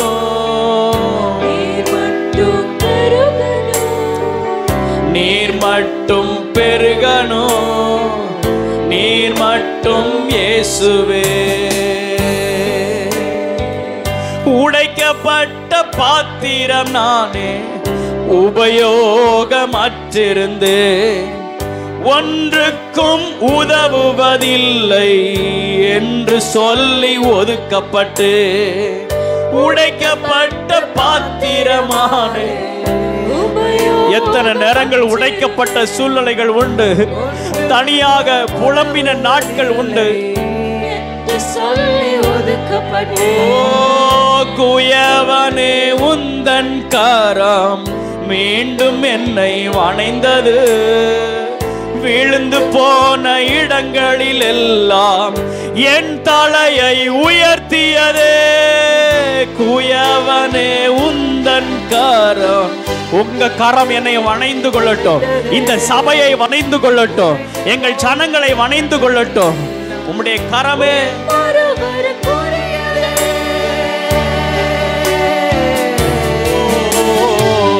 நீர் மட்டும் பெருகணும், நீர் மட்டும், நீர் மட்டும் பெருகணும், நீர் மட்டும் இயேசுவே, நீர் மட்டும். பெருகணும், நீர் மட்டும் நீர் மட்டும் இயேசுவே. கரங்களை தட்டி ஆண்டவரை மகிமைப்படுத்துவோமாக. ஹல்லேலூயா. எல்லாமே முடிந்தது என்ற நிலை வந்தாலும் ஆண்டவருடைய வார்த்தையை விசுவாசிப்போம். ஆண்டவர் மறுபடியும் ஒரு புதிய தொடக்கத்தை, ஒரு புதிய அத்தியாயத்தை, ஒரு புதிய ஆரம்பத்தை நமக்குள்ளே தொடங்க செய்வதற்கு அவர் வல்லவராய் இருக்கிறார். ஹல்லேலூயா, ஆமென், ஹல்லேலூயா. நான் மரித்தேன் உண்மைதான், ஆனால் சதா காலங்களில் நான் உயிரோடு கூட இருக்கிறேன். ஆமென். மரித்த இயேசு மூன்றாவது நாளில் உயிரோடு கூட எழுந்தார். ஆமென், ஹல்லேலூயா. உயிரோடு கூட எழும்பும் பொழுது கல்லறைகள் திறக்கப்பட்டது. ஆமென், ஹல்லேலூயா. இயேசுவின் அதிகாரமுள்ள நாமத்தினாலே இப்பொழுது ஆண்டவரே மரித்து போயிருக்கிற எல்லாம் முடிந்தது என்ற நிலைமையில் இருந்தாலும் மறுபடியும் அவைகளின் மேல உம்முடைய ஜீவனை நீர் கட்டளையிடுவீராக. இப்பொழுது உம்முடைய நாமத்தினாலே உம்முடைய ஜீவனை கட்டளையிடுகிறேன், உம்முடைய ஜீவனை கட்டளையிடுகிறேன். சபைக்குள்ளாய் உம்முடைய ஜீவனை கட்டளையிடுகிறேன், குடும்பத்திற்குள்ள உம்முடைய ஜீவனை கட்டளையிடுகிறேன், தனிப்பட்ட ஒவ்வொருவருக்குள்ளே உம்முடைய ஜீவனை கட்டளையிடுகிறேன். உம்முடைய ஜீவன் வெளிப்படுவதாக இயேசுவின் நாமத்தினால. எல்லா ஆமென் மரித்து போன நிலைமைகள், உலர்ந்த எலும்புகள் எல்லாம் உயிரடையத்தக்கதாக ஒரு அசைவாடுதல் ஆவியிலே, ஆமென், ஹல்லேலூயா, ஒரு அசைவாடுதல் உண்டாவதாக.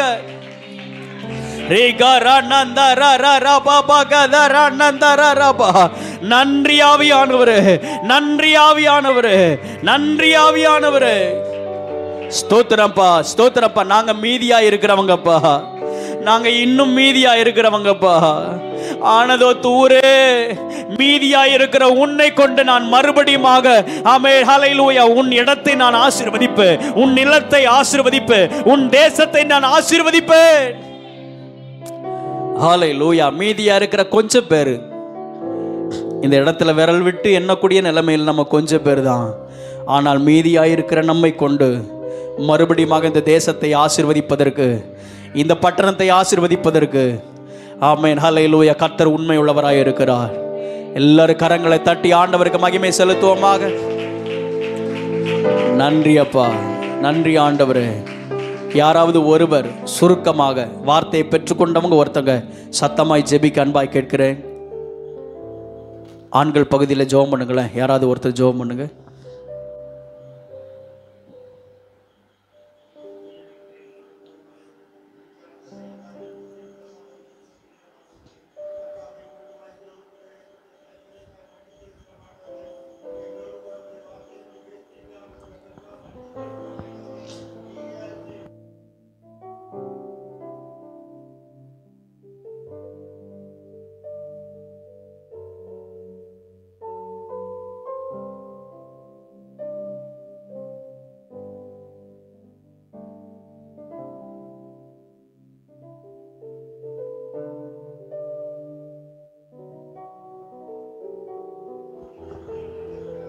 ஆமென், ஆமென், ஆமென். எல்லாரும் சேர்ந்து சொல்லுவோம். என் ஆத்துமாவே என் முழுவதுமே அவருடைய பரிசுத்த நாமத்தை ஸ்தோத்திரி. என் ஆத்துமாவே கர்த்தரை ஸ்தோத்திரி. கர்த்தர் செய்த சகல உபகாரங்களை மறவாதே. ஆமென், ஆமென். நம்முடைய கர்த்தராகிய இயேசு கிறிஸ்துவினுடைய கிருபையும் பிதாவாகிய தேவனுடைய அன்பும் பரிசுத்த ஆவியானுடைய ஐக்கியமும் சந்தோஷமும் சமாதானமும் நம்ம அனைவரோடு கூட சகல பரிசுத்தவான்களோடு கூட இன்றும் என்றும் அவருடைய வருகை நாள் பரியந்தமும் இருப்பதாக. ஆமென், ஆமென். அல்லேலூயா, அல்லேலூயா, அல்லேலூயா. யாவருக்கும் ஸ்தோத்திரம். கர்த்தர் உங்கள் ஒவ்வொருவரையும் ஆசீர்வதிப்பாராக. ஒருவருக்கு ஒருவர் கரங்களை கொடுத்து வாழ்த்தி செல்லுங்கள்.